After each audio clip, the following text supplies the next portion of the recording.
Hello everyone, and welcome to another episode of Monsters Manifested, right here on DM Tools with MaxMcCool. On today's episode, we're going to be continuing our trek through the devil monster type with the Erinyes. So, without further ado, let's get right into it. The Erinyes' stat block can be found on page 73 of the Monster Manual, and its lore can be found on page 68. So, let's begin there. The most beautiful and striking of all lesser and greater devils, the Erinyes are fierce and disciplined warriors. Sweeping down from the skies, they bring swift death to creatures that have wronged their masters or defied the edicts of Asmodeus. The Erinyes appear as male or female humanoids with statuesque builds and large feathery wings. Most wear stylized armor and horned helms and carry exquisite swords and bows. A few also use ropes of entanglement to ensnare powerful foes. Legends tell that the first Erinyes were angels that fell from the upper planes because of temptation or misdeed. Erinyes are always willing to take advantage of being mistaken for celestials in their missions of conquest and corruption. And that's all we got when it comes to the lore of the Erinyes. Once again, pretty concise, pretty short and sweet, and not too much in the way of their disposition or behavior patterns outside of their quote-unquote occupation, and that they are these sort of elite devilish warriors for the armies of Asmodeus and the Nine Hells. I do find it intriguing that the lore does state that they can be or have been confused for celestials and sort of take on this fallen angel type of role within the universe. And I think that we may be able to utilize some of that when developing our adventures, but before we get into all of that, let's move on to the stat block. Before we get into the stats of the Erinyes, there is a little flavor text box on the page that presents an anecdotal note of them, and it reads as follows. They live by the sword and kill by the sword. Their beauty is nothing compared to their wrath. From the Book of Vile Darkness. The Erinyes is a medium fiend, devil, with a lawful evil alignment. It has an armor class of 18, which is plate armor. It has hit points that average 153, or 18d8 plus 72, and it has a movement speed of 30 feet, as well as a flying speed of 60 feet. The Erinyes has a strength of 18, a dexterity of 16, a constitution of 18, an intelligence of 14, a wisdom of 14, and a charisma of 18. Its saving throws include dexterity plus 7, constitution plus 8, wisdom plus 6, and charisma plus 8.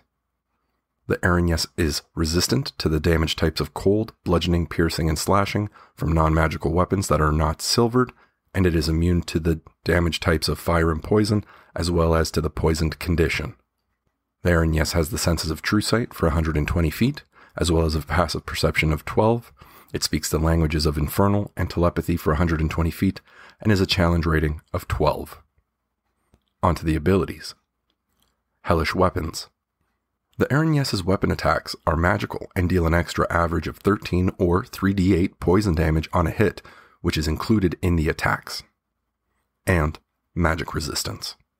The Erinyes has advantage on saving throws against spells and other magical effects. Onto the actions. Multi-attack. The Erinyes makes 3 attacks. Longsword is a melee weapon attack with a plus 8 to hit, a reach of 5 feet on one target. On a hit, it does an average of 8 or 1d8 plus 4 slashing damage, or an average of 9 or 1d10 plus 4 slashing damage if used with 2 hands, plus an average of 13 or 3d8 poison damage, as mentioned in the Hellish Weapons ability. Longbow is a ranged weapon attack with a plus 7 to hit, a range of 150 to 600 feet on one target. On a hit, it does an average of 7 or 1d8 plus 3 piercing damage, plus an average of 13 or 3d8 poison damage, and the target must succeed on a DC 14 Constitution saving throw or be poisoned. The poison lasts until it is removed by the Lesser Restoration spell or similar magic. And finally, the reaction. Parry. The Erinyes adds 4 to its AC against one melee attack that would hit it. To do so, the Erinyes must see the attacker and be wielding a melee weapon. And that's all we got when it comes to the stats of the Erinyes. So a pretty strong competitor or foe for our players, especially at a challenge rating of 12, and they certainly seem to have all sorts of tools in their utility belt, as it were, to make them effective and give the adventuring party a hard time when they go up against them. I do find it interesting that the Erinyes has this hellish weapons ability, which is unique to us so far as we progress through the devil monster types. I don't think we've touched upon a devil monster type that has this ability yet, and it does seem to cause a fair amount of damage, even on the averages with 13 poison damage, which will then also cause the poisoned condition if used with the longbow action. So, quite an effective combatant for the Army of the Nine Hells, I see. But before we jump into the adventure crafting part of this episode, I'm going to read off a little bit of text on the variant Erinyes type, or weapon variant that they may have as a part of their arsenal. Variant, Rope of Entanglement. Some Erinyes carry a Rope of Entanglement detailed in the Dungeon Master's Guide. When such an Erinyes uses its multi-attack, the Erinyes can use the rope in place of 2 of the attacks. That's quite interesting. The Rope of Entanglement seems to be a fairly effective weapon to wield for the Erinyes, as it consumes 2 of the 3 attacks in the multi-attack action. So let's go into the Dungeon Master's Guide for a brief moment and take a look at the Rope of Entanglement and what it's capable of doing. The Rope of Entanglement is a wondrous magic item that is rare. This rope is 30 feet long and weighs 3 pounds. If you hold one end of the rope and use an action to speak its command word, the other end darts forward to entangle a creature you can see within 20 feet of you. The target must succeed on a DC 15 dexterity saving throw or become restrained. You can release the creature by using a bonus action to speak a second command word. A target restrained by the rope can use an action to make a DC 15 strength or dexterity check, the target's choice. On a success, the creature is no longer restrained by the rope. The rope has an AC of 20 and 20 hit points. It regains 1 hit point every 5 minutes as long as it has at least 1 hit point. If the rope drops to 0 hit points, it is then destroyed. So that's a pretty useful item for a monster to have on their person, especially when it comes to combat and even some forms of capture and collecting of perhaps individuals of value or interest to the Erinyes or the Erinyes' commanders, whatever archdevils may be charging them with the tasks that they have. So I think that we could definitely use that as a factor when it comes to developing and figuring out some intrigue and ideas, curiosity, let's say, for our players within our adventures and as we develop our adventures as well. So with all that said and done, let's move on to some adventure crafting. So when thinking of the Erinyes and how to utilize it as an adventure, the first thing that comes to mind is probably also the most straightforward of adventure designs, in that the Erinyes present themselves and behave exactly as described in the lore, which is as that of the sort of elite combatants and warriors for the Nine Hells and for the armies of Asmodeus. So what you could do there is you could implement something as straightforward as your players adventuring into a town or into a settlement or into a new area, a new environment that is currently under attack by the armies of the Nine Hells or an army of the Nine Hells.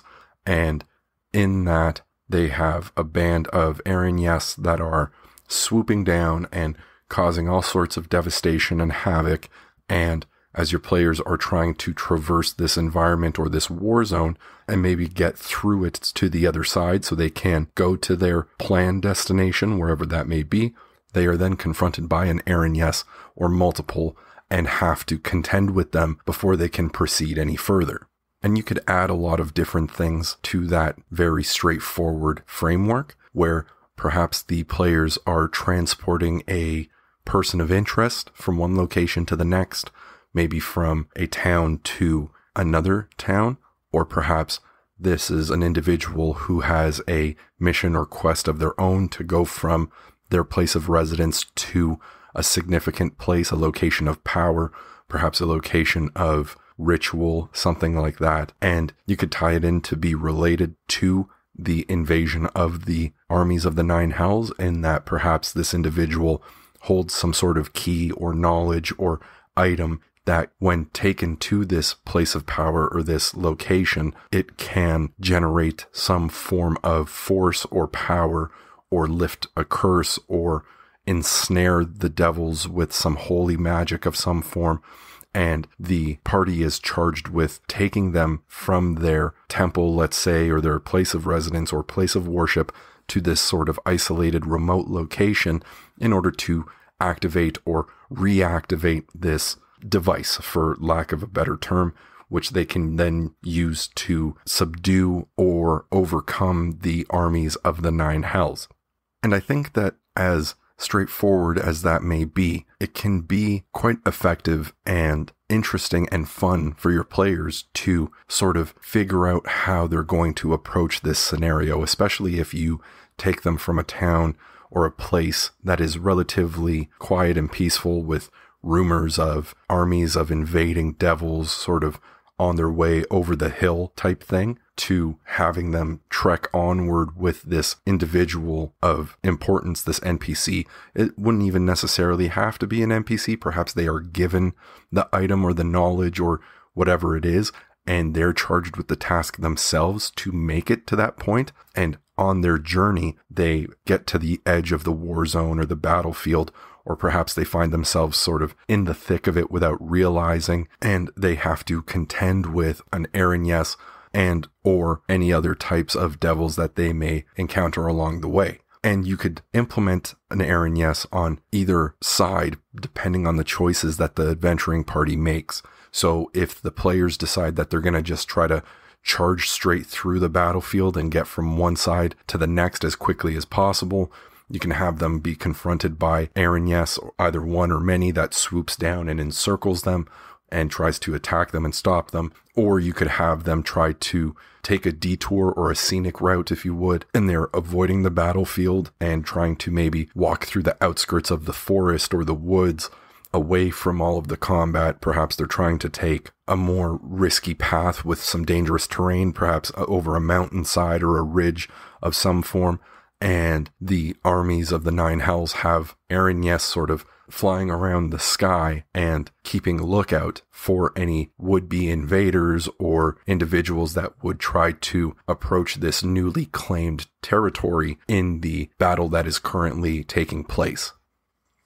Another way that you can utilize an Erinyes in your adventure that may not be as bog standard, let's say, as the initial idea, would be to use the Erinyes as an individual of worship by a group of other individuals. Perhaps something to the effect of brigands or bandits. You could, of course, go the route of occultists and individuals like that who are worshiping devils and demons already, as it were, and they use the Erinyes. But I think that if you were to go the route of something like bandits or brigands who managed to encounter an Erinyes and begin to follow their every command and order and whim in order to achieve whatever it may be that they want to achieve, being the bandits rather than the Erinyes. Presumably the Erinyes wants to combat their enemies and harvest souls for Asmodeus and the Nine Hells to create more devils and increase the reach and the power that the Hells have. And you could have that reasoning be many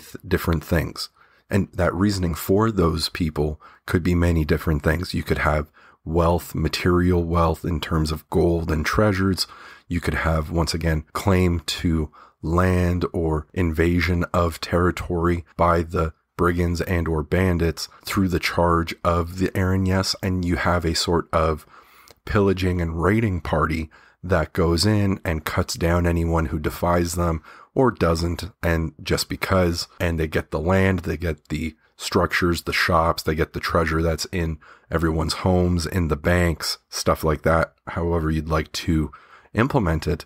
And whilst the group of individuals has the material treasure and wealth, the Erinyes acquires the souls of all of the individuals who were cut down by the invading bandits and or brigands. And you could then implement the reasoning for the presence of the Erinyes many different ways as well. The Erinyes could just be an individual that was charged with coming to the material plane and figuring out a way to collect as many souls as possible by the command of Asmodeus or some other archdevil. And they've done that by recruiting, if you would, a group of people to cause havoc and pillage and take and invade all sorts of places and people. And it's sort of a win-win scenario in that regard for the two parties, for the Erinyes and the brigands. You could also go the way of it perhaps being a trapped or failed Erinyes that is now stuck on the material plane and is doing their best to get back into the Nine Hells or to curry the favor of the archdevil that banished them or punished them or left them to their own devices on the material plane by collecting and harvesting more and more souls, or as many as possible, in order to gain access or re-entry into the Nine Hells and retain their position, or perhaps even move up the ranks of the hierarchy of devils, as that is the go-to drive for all of the devils outside of just the expansion of the Nine Hells and the armies itself. And with that, you could then implement a lot of different methods for your players to gather information or decipher what's happening in these locations or in this area, and why this group of bandits or brigands, ne'er-do-wells, whatever you want to call them, why they are so, one, aggressive in taking over land and kicking out or killing all of the civilians or the common folk that live there, and two, why and how are they so effective at it, right? And clearly, if the leader of this group or the individual of worship who they all look up to in this group is a highly effective martial warrior with a lot of prowess and an infernal capability, they would clearly be inclined or inspired to be effective themselves in their exploits, perhaps even to the point where failure means their death at the hands of the Erinyes if they fail to take over a town, or if they fail to collect a certain resource, or if they fail to provide the Erinyes with enough bounty in the way of souls to be harvested, right? Imagine that if the failure of providing the Erinyes with the treasure it desires was in turn the taking of your own treasure or your own value, a soul for a soul, as it were. All in all, though, I do think that the Erinyes is a pretty cool monster. Again, fairly straightforward, a lot more heavily martial and combative, which is why I leaned more towards those kinds of adventures when implementing them, just because using the information extracted from the monster manual itself, it is challenging for me to develop a scenario that may be a little less par for the course in terms of a monster such as the Erinyes being the head of some sort of guild or mob, or, having some sort of shady dealings. That doesn't quite seem to be the intent or desires of the Erinyes. The Erinyes certainly seem to be the type of creature that revel in combat and simply like to fight. So the closest I could get to perceivably would be that as a sort of indomitable leader of another group or a smaller group of individuals that kind of go in and tear up the place and collect all of this material treasure, whilst the Erinyes collects and harvests the souls of the individuals that are cut down by these people. And the reasoning for the presence of the Erinyes can be justified either by a specific task, as I had mentioned, like a special operation that they were charged with by the archdevil that they serve, or because they themselves had failed in their obligations and in their role as an Erinyes and were effectively exiled, and now they are simply trying to curry favor once again, or get back in the good graces of the archdevils that they serve, or used to serve, I suppose, and hopefully gain entry back into their home plane. But that's all I got for you fine folks when it comes to the Erinyes and a couple of ways that you could implement it into an adventure in your campaign. I'd like to thank you all very much for tuning in once again. I highly appreciate it. On the next episode of Monsters Manifested, we're going to be covering the Horn Devil, which appears to be a bit more of a traditional devil-looking monster. So I'm curious to see what it's capable of and what we can construct with it. But until then, please remember to follow the podcast and rate it. Feel free to share it with anybody that you may think may find it of value. Please feel free to leave a comment wherever you can, as your input would be highly appreciated. I'd be curious to see what you folks think about it, and it would help me out quite a lot. It would help the podcast out quite a lot, and I'd appreciate it. If you're listening to this episode of Monsters Manifested on YouTube, I would kindly ask that you like, comment, subscribe, share, hit the notification bell, all those magic buttons that apparently do good things, as it would help me out, help the channel out, help the channel grow, help the podcast grow, get to the eyes and ears of more individuals who may need some assistance in kickstarting their creativity when it comes to designing adventures for their tabletop RPGs, or for any new and budding dungeon masters and game masters that may be intrigued or interested in trying to run a game and get something going but aren't quite sure where to start. But with all that said and done, thank you all very much once again for tuning in. I'm MaxMcCool, and I'll catch you on the next one. Have a good day, everyone.